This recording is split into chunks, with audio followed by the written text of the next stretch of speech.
ગાંધીનગર આરટીઓમાં છેલ્લા 3 દિવસથી two વ્હીલરના driving test બંધ થયા છે। ટેકનિકલ ખામીના કારણે ડ્રાઇવિંગ ટેસ્ટમાં સર્જાઈ છે ખામી। ટ્રેક પરના સેન્સર બગડી જતા ડ્રાઇવિંગ ટેસ્ટની કામગીરી ખોરંભઈ ચડી છે।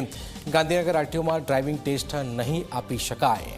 ટેકનિકલ ખામીના કારણે ડ્રાઇવિંગ ટેસ્ટમાં મુશ્કેલી સર્જાઈ છે।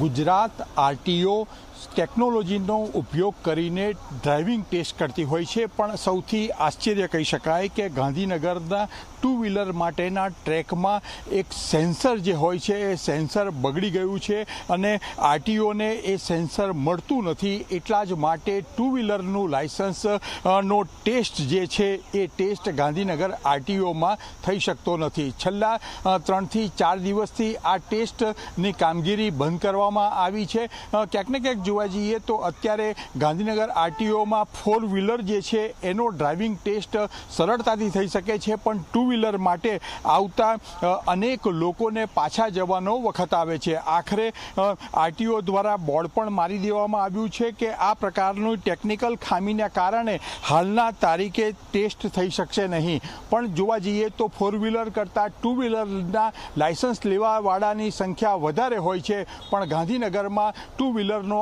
આરટીઓ ટેસ્ટ નથી થઈ શકતો। કેમેરામેન રમેશ ટુડે સાથે હિતલ પારેખ, જી મીડિયા, ગાંધીનગર।